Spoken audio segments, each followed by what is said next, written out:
the Nord Stream pipeline story, which me and Carlos, we spoke about this before as well. When the story first broke, it was obvious the United States has done it. It was obvious, and it was hilarious watching all the cuck nations, Germany being probably one of the biggest cuck nations that we ever seen ever, where the Nord Stream pipeline gets bombed, and then they got to do this dance where they pretend, oh, who knows who did it? Everyone knows who did it. When Nord Stream happened, sanctioned the United States was trending in Germany. And people in Germany was furious out this. But yeah, German leaders like, oh, dude, oh no, because it did, man. I think maybe Putin bombed his own pipeline, man. They debase and clown themselves when this happened, and it was hilarious to watch. Now let's see the reporting had Seymour Hersh break this story that is now being repeated everywhere, and the corporate media is melting down. I can't wait to see the more reactions to this. I grabbed just a few before this segment, but this is from Disclose. Nord Stream gas pipeline bombings were a covert operations ordered by the White House and carried out by the CIA, a veteran investigative journalist claims. Now, you had Seymour Hersh, one of the biggest legends in American journalism, who breaks his story. He revealed scandals such as the Vietnam My Lai massacre, and he exposed Abu Ghraib prison. So this is a guy who has a lot of credibility. This is his article in Substack, because apparently you're not gonna get a job at New York Times or Washington Post. MSNBC is not calling Seymour Hersh up, right? So we live in a modern era where you have Substack where you can expose this stuff now. How America took out the Nord Stream pipeline. The New York Times called it a mystery. It was a giant mystery, guys. But the United States executed a covert sea operation that was kept secret until now. So this is Mick Wallace's take on this. Because it's a very long article. They pretty much go into how Jake Sullivan, these people, planned this attack because they anticipated the Russian invasion to Ukraine. So there was an attack that they already had planned. They said, so when Russia invades Ukraine, one of the first things we're going to do is take out Nord Stream to cut off European dependence on Russian gas. And that is what this article outlines. This strategy they had, these meetings, these secret meetings. Like, this is one of them. President Biden, his foreign policy team, National Security Advisor Jake Sullivan, Tony Blinken, Victoria Nuland, they was meeting, they planned this attack, right? You have Mick Wallace. This is a very well thought out. Look, this is a very well thought out, really well researched and quoted story. For the second time, I'm not going through all of it because we only have an hour for Nick at Night. Really well researched here. Mick Wallace chimes in. When Nord Stream was sabotaged, many MEPs went to overdrive, blaming Russia for blowing it up. So you had politicians, you had corporate journalists that went out and spreaded misinformation. That's what it is. United States journalists spread misinformation saying that Putin and Russia bombed their own pipeline for no reason. And so let's continue from Mick Wallace. Then they went silent. Would EU plus EMPs who say they care about international law plus environment like to know the truth about this act of environmental terrorism? This giant act of environmental terrorism that no corporate journalist is interested in knowing more about. I said it when I was on the Jimmy Dore show. I said, isn't it funny how you have all these corporate journalists who have no curiosity? They're not curious about what happened to Epstein, right? Giant story, a lot of inconsistencies, like the camera footage was deleted, the security guard went on a piss break. Like, no, not curious about none of that. Not curious about Nord Stream. And in this article, the Substack, I was reading it, they also explained how it was a covert operation planned by the CIA. They had special troops. They have a plan of attack. This wasn't like a wing spontaneous event. This is something that had been planned months before. Once again, I recommend everyone look at the Seymour Hersh Substacks. It's really well detailed. For a second time, we're not going to go through all of it. Before I show you guys the Reuters headline on this, Carlos, Andrew, any thoughts on this? the Nord Stream being exposed as a U.S. plot. We'll start with Andrew, then we go Carlos. Yeah, I mean, I'm glad that Psy did this. Like you mentioned, Psy has a lot of mainstream credibility for exposing the My Lai massacre and Abu Ghraib. It's cool to criticize Republican presidents for their war crimes. People get a little bit frustrated when you do that to Democrats as well for doing equally despicable shit. But because Psy has built himself up for so long, he's kind of unassailable. But he's been kind of pushed to the side for a while. He actually, if I'm not mistaken, was also reporting on Syria and revealing some very uncomfortable things for the United States there as well. So I'm not surprised at the reaction to him, but it is good. I'm glad that somebody did it. He's probably one of the best people to do it, to really take a dive into the details. You know, from everything from Biden saying that if as soon as Russia crosses the border, we're going to make sure the Nord Stream pipeline is not there anymore. We're going to destroy it, and not really providing details on that, to all of the various different times that Condi Rice or Victoria Nuland talked about how we really got to find some kind of way to get Europe off of Russian energy and start selling them that sweet 4 times as expensive liquefied natural gas.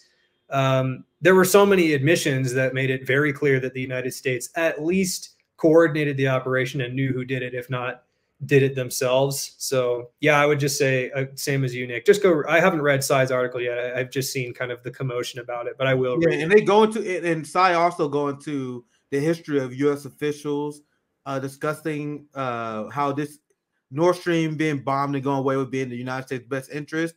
Before I get you in, Carlos, I'm gonna play this video, and then you can add your thoughts and then react to it as well, because this was a great video tweeted out by Dan Cohen. In light of Seymour Hersh's bombshell on the United States and Norway blowing up the Nord Stream pipeline, let's recall how U.S. officials openly incited against it for months and then blamed Russia. So let's watch the video real quick, and I'll get your reaction after this as well, Carlos. The sledgehammer that we have against Putin is to shut down the Nord Stream 2 pipeline and do it permanently.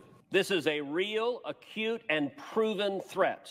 I'm a big proponent of making sure we stop Nord Stream 2 from happening. Stopping the Nord Stream 2. And we need the chancellor is there right now. Assets like the Nord Stream 2. And, you know, Trump also isn't wrong to identify Nord Stream 2, this pipeline that he talked about today, as problematic. There is still time to stop Nord Stream 2 if we act quickly. The timeline for action is short. And I'm not going to stop working to halt Nord Stream 2 to stop Russia. End it once and for all. I mean, he needs to kill the Nord Stream 2 pipeline right now. And I think the most important thing right now, and what Zelensky said, is they want Nord Stream 2 stopped. That's what I see as the most tangible reason and the tangible effect. I believe we must stop this Nord Stream 2 pipeline. We should have brought the project to an end. There's still time to stop it, but we need to act quickly. Nord Stream 2 is a danger to peace as we know it. Nord Stream 2 is energy blackmail. It's Putin's pipeline. It's a trap for a Russian trap. There will be no longer a Nord Stream 2. We will bring an end to it. We will put an end to it.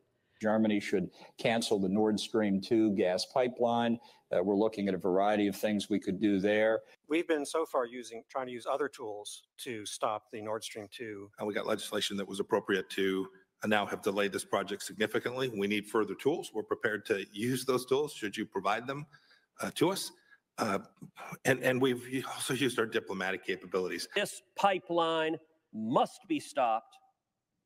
And the only way to prevent the completion is to use all the tools available to do that. If Russia invades Ukraine, one way or another, Nord Stream 2 will not move forward. Kill Nord Stream 2 now and let it rust beneath the waves of the Baltic. The operator of the Nord Stream gas pipelines, which run between Russia and Germany, says that 3 lines on the Baltic seabed were damaged on Tuesday. It was a deliberate act of sabotage, and now the Russians are pumping out disinformation and lies. This is clearly an act of sabotage of some sort, and Russia is certainly the most likely suspect. And we killed that pipeline dead. So sorry, Nick. I'm laughing because, first of all, just the incredible lineup of shady characters that you had up there speaking is amazing, including some of the journalists. Like watching Cuomo, and it's like, oh wow, I forgot about them already.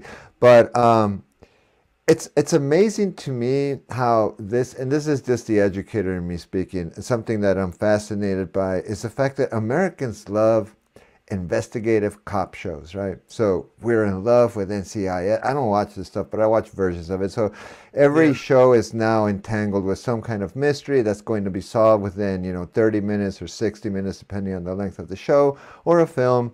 And the good ones are more nuanced.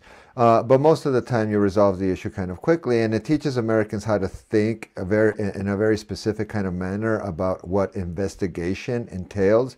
And there's usually going to be a magical moment in the show that reveals and breaks a case, etc., in the context of background subplots,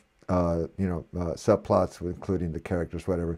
But when it comes to the United States government engaging in sabotage and terrorism, which it has done historically throughout the world, we seem completely incapable of watching a video like that. Watching Mike Pompeo, and that's the one that broke me, is stuttering, literally trying to say, if you give us the means, we and he's on the verge of like breaking down. If there were a decent detective investigating the United States government over whether it's 9/11, whether you want to go back to the USS Maine, or whether you want to talk about weapons of mass destruction more recently, or whether you want to talk about Nord Stream, they wouldn't survive the initial interview. As an entity, the United States government is so bad at lying, because we say we basically are the potential suspect that in the interrogation room has a history of threatening this person with a specific crime. Suddenly that person suffers that crime, and when we're being questioned about it, we act like we don't know what they're talking about. They probably did it to themselves. That's how bad we are at being a criminal nation, and yet we still get away with it. Why? Because we're the biggest bully on the block that's slowly shrinking in terms of its power.